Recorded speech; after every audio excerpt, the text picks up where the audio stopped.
My next patron question is from Hayden, who wants to know how a beloved animation director's manga could be translated to the screen. Hayao Miyazaki has made a name for himself directing many movies over the course of his lifetime, but his career as a manga creator goes somewhat overlooked. Shuna's Journey, a 1983 watercolor graphic novel he wrote and illustrated, is one example. Outside of some plot elements making it into the film Tales from Earthsea, Shuna's Journey never got a film adaptation. So my question is what a faithful film adaptation, either live action or animated, would be like, and how would you feel about it? Like Hayden mentioned, Miyazaki has had a notable career as a manga artist, with him even turning a few of them into movies, most notably Nausicaa the Battle of the Wind and The Wind Rises. Miyazaki would work on Shuna's Journey around the same time he was drawing Nausicaa, and looking at the manga, I do notice quite a number of similarities between the two, particularly in its depiction of the world. There are additionally elements that call to mind Princess Mononoke and Castle in the Sky. Looking at it, it's surprising it was never turned into a film adaptation. Reading the manga, it's easy to picture what the film would have looked like had Miyazaki or someone else at Studio Ghibli chosen to direct one. I even heard the potential English dub voices in my head when reading it. Did I hear Tress MacNeille's voice as an old woman? You bet I did.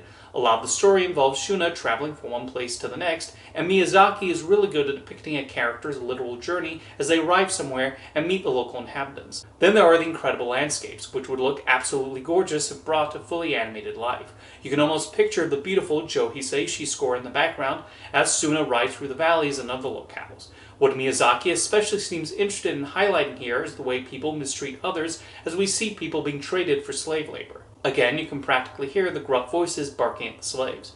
On his journey, Shuna meets a woman named Thea and her sister, who are the classic Miyazaki female protagonists, as Thea is shown talking back.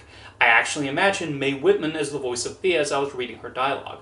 There are also imaginative creatures showcased in the story, which would have been wondrous to see in animation and be just as memorable as Miyazaki's other creatures. Of course, when translating this manga into an animated feature, I imagine he would have done some changes here and there for the adaptation and expand even more on the characters and the world building. The themes would be even more pronounced, and I'm particularly curious how he would have depicted the violent scenes. Miyazaki is often good at deciding how bloody he should go.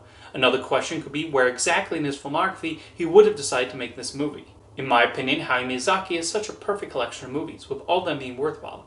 Maybe he could have directed it between Porco Rosso and Princess Mononoke, or between Ponyo and The Wind Rises. Miyazaki is infamous for announcing his retirement and then getting a spark of inspiration to make another film. So I feel if he had been inspired to make a film adaptation of Shuna's Journey, he would have made it. Then again, he's currently developing his next movie, which could finally be this or something else. Or maybe there's a possibility Whisper of the Heart director Yoshifumi Kondo would have directed it had he not passed away, or The Secret World of Ariete and when Marty was their director, Hiromasa Yonebayashi, had he not left Ghibli and started Studio Pinocchio. Hayden mentioned a live-action adaptation, but I think more probable is a stage version, like other Miyazaki films like Spirited Away and My Neighbor Totoro have been turned into. But I think it really all depends on Hayao Miyazaki and whether he would approve this manga being adapted. The interesting thing is he did want to make an animated film based on the Tibetan folktale that inspired it. However, as he explained in 1983, he felt that an animated film would make more sense being produced in China rather than Japan.